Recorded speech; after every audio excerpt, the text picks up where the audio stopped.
بسم اللہ الرحمن الرحیم۔ السلام علیکم۔ سمندر کے کنارے ایلچی نے بتایا کہ سیوستان میں فوج اور شہریوں میں اختلاف پایا جاتا ہے۔ اس بدھ ایلچی نے جب دیکھا تھا کہ سیوستان کا حاکم بدل گیا ہے تو وہ ایلچی سے جاسوس بن گیا تھا۔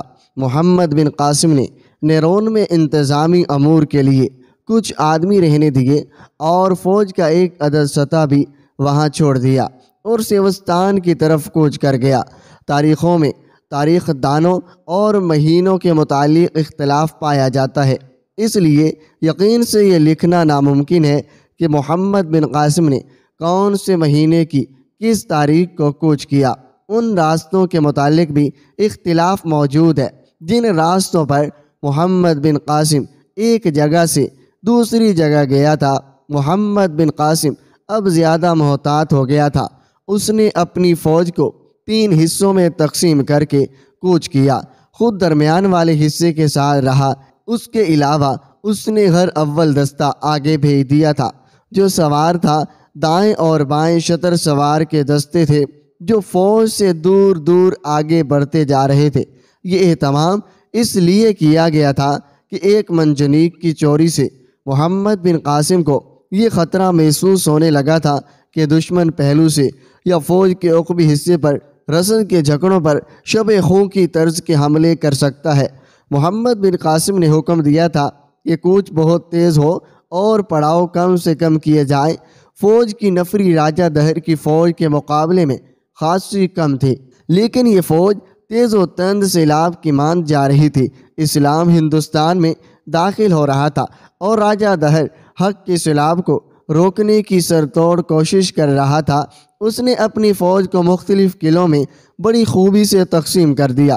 انہیں دفاعی انتظامات کے تحت اس نے سیوستان سے بدھ حاکم کو ہٹایا اور اپنے سکے بھتیجے کو وہاں بھیج دیا تھا۔ وہ فوج کا بھی حاکم تھا اور قلعے کا بھی۔ تیسرے دن عرب کی یہ فوج موج کے مقام پر پہنچی۔ یہ مقام سیوستان کے انتظام کے تحت آتا تھا۔ زیادہ تر مورخوں نے لکھا ہے کہ موج کوئی بستی نہیں تھی۔ موج کا مطلب ندی یا دریا تھا جہاں محمد بن قاسم نے پڑاؤ کیا تھا۔ وہاں سے سیوستان سہون قریب ہی تھا۔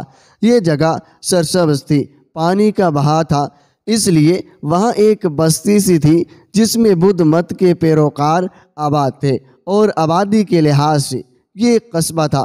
فتح البدان میں بیان یہی لکھا ہے کہ اس علاقے میں بدھ آباد تھے۔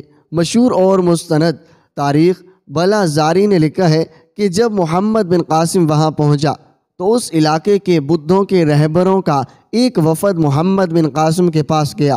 بدھوں کے رہبر شمنی کہلاتے تھے۔ انہوں نے محمد بن قاسم سے کہا وہ امن اور دوستی چاہتے ہیں کیونکہ محبت اور امن ان کے مذہب کا بنیادی اصول ہے۔ چچ نامے کی روایت یہ ہے کہ بدھوں نے سیوستان کے حاکم بچے رائے کو یہ پیغام بھیجا تھا، آپ قلعہ بند ہیں اور آپ کے پاس فوج ہے، ہم کمزور ہیں، ہم لڑنا جانتے بھی نہیں، ہم لڑنا چاہیں تو بھی نہیں لڑ سکتے کیونکہ ہم بدھ ہیں اور ہم مہاتا بدھ کے اس فرمان کے حکم عدلی نہیں کر سکتے۔ فوجوں سے بستیاں روندی جا سکتی ہیں، تلوار سے جسم کاٹے جا سکتے ہیں اور تیروں سے سینے چلی کیے جا سکتے ہیں، لیکن انسانوں کے دل نہیں جیتے جا سکتے۔ اگر آپ چاہتے ہیں ہم مسلمان سالار کی اطاعت قبول نہ کریں تو کچھ فوج بھیج دیں، لیکن ہم نہیں لڑیں گے۔ بچے رائے نے اس پیغام کا یہ جواب دیا کہ بدھوں کے وفد کو حقارت سے دیکھا اور حکم دیا کہ انہیں واپس بھیج دو۔ اس کے بعد شمنیوں کا وفد محمد بن قاسم کے پاس گیا اور کہا اگر وہ ان کی بستی پر قابض ہونا چاہتا ہے تو یہ سوچ لے کہ اسے ذرا سی بھی مزاحمت کا سامنا نہیں ہوگا۔ اگر آپ ہم سے گھوڑوں اور اونٹوں کے لیے چارہ لینا چاہتے ہیں تو لے لیں۔ ایک شمنی نے کہا آپ لشکروں کے لیے اناج بھی لے سکتے ہیں اور آپ نقد رقم کا مطالبہ بھی کریں گے تو ہم وہ بھی ادا کریں گے۔ امن اور دوستی سے بڑھ کر کوئی چیز قیمتی نہیں۔ محمد بن قاسم نے کہا آپ نے دوستی کا ہاتھ بڑھایا ہے تو ہم آپ کو ضمانت دیتے ہیں کہ آپ کی بستیوں کی حفاظت اور آپ کی جان و مال کی حفاظت کا ذمہ دار ہم ہوں گے۔ محمد بن قاسم نے وہاں سے کوچ کیا تو سیوستان جا پہنچا۔ اس قلعہ بند شہر کے دروازے بند تھے اور وہاں کی فوج شہر کی ہر طرف دیوار پر کھڑی تھی۔ بچے رائے کو اطلاع مل گئی تھی کہ عرب فوج آ رہی ہے۔ اس نے قلعے کا دفاع مضبوط کر لیا۔ عرب فوج نے دیکھا ایک منجنیق بڑے دروازے کے اوپر دیوار پر رکھی ہوئی تھی۔ محمد بن قاسم کے حکم سے ایک نائب سالار آگے گیا اور اس نے اعلان کیا کہ مقابلے کیے بغیر قلعے کے دروازے کھول دو۔ اگر ہم نے لڑ کر قلعہ فتح کیا تو ہم جزیہ بھی وصول کریں گے اور تعاون بھی، اور ہم شہر سے مال غنیمت بھی اکٹھا کریں گے، اور ہم فوج کے حاکموں کو زندہ نہیں رہنے دیں گے۔ آگے آؤ۔ دیوار کے اوپر سے اعلان ہوا، قلعہ فتح کر کے دکھاؤ، منجنیق دیوار کے قریب کر لو۔ محمد بن قاسم نے حکم دیا۔ جب منجنیقیں آگے لی جائی گئی تو دیوار کے اوپر سے تیروں کا مینہ برس پڑا۔ اس کے ساتھ ہی جو منجنیق دیوار پر لگائی گئی تھی اس سے پتھر پھینکے جانے لگے۔ عرب فوج دیوار کے قریب چلی گئی، لیکن کوئی ایسی جگہ نظر نہیں آتی تھی جہاں منجنیق سے مسلسل سنگ باری کر کے دیوار میں شگاف ڈالا جا سکتا۔ قلعے کے اندر کی صورتحال بچے رائے اور اس کی فوج کے لیے ٹھیک نہیں تھی۔ قلعے کے شہریوں کا ایک وفد بچے رائے کے پاس گیا اور اسے کہا کہ وہ قلعے کے دروازے کھول دے۔ بچے رائے نے غصے کے عالم میں اس وفد کو دھکار دیا۔ مہاراج، شہریوں کے وفد نے کہا، آپ کو شہریوں سے کوئی تعاون نہیں ملے گا، شہر میں زیادہ آبادی کتوں کی ہے۔ بچے رائے نے وفد کے ان تمام آدمیوں کو قید خانے میں بھیج دیا اور اس نے یہ حکم جاری کیا کہ جو لوگ نہیں لڑنا چاہتے وہ گھروں میں بند ہو جائیں اور باہر نہ نکلیں، اور جو لوگ لڑنا چاہتے ہیں وہ ہتھیار بند کر دیوار پر چلے جائیں۔ بچے رائے نے مسلمانوں کی فوج کے لیے یہ دشواری پیدا کر دی، جس طرف سے مسلمان دیوار میں سنگ لگانے کے لیے آگے بڑھتے ان پر تیروں کے بوچھاڑ آنے لگتے۔ بچے رائے نے یہ دلیرانہ اقدام بھی کیا کہ شہر کا ایک دروازہ کھلتا اور سینکڑوں گھوڑوں سوار باہر آ کر گھوڑے سرپٹ دوڑاتے، محمد بن قاسم کی فوج پر حلہ بولتے اور واپس چلے جاتے۔ محمد بن قاسم نے سب سے پہلے منجنیق عروس سے نشان پر پتھر پھینکنے کے ماہر جعونہ سلمہ کو طلب کر لیا۔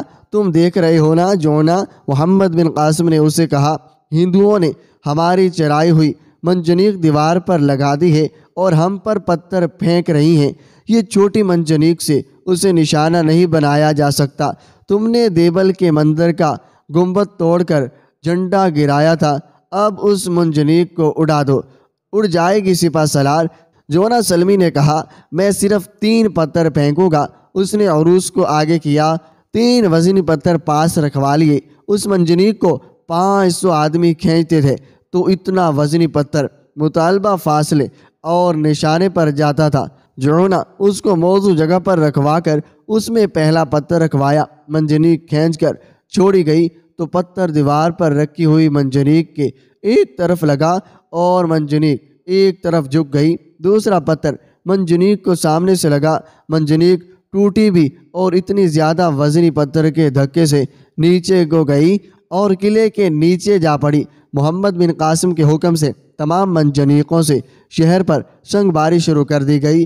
اس کے جواب میں بچے رائے نے دستے باہر بھیج کر محاصرے پر حملے جاری رکھے۔ مسلمان سوار دستے دشمن کے سواروں کا تعاقب کرتے تھے، لیکن دشمن کے سوار دستے قلعے کے اندر چلے جاتے تھے اور اس طرز جنگ 7-8 روز جاری رہی۔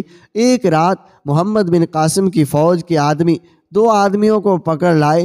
ان کا حلیہ بہت برا تھا، ان کے کپڑے کیچڑ سے لت پت تھے اور وہ کہتے تھے قلعے کے اندر سے آئے ہیں اور مسلمانوں کی سپہ سالار کے پاس جانا چاہتے ہیں، انہیں محمد بن قاسم کے پاس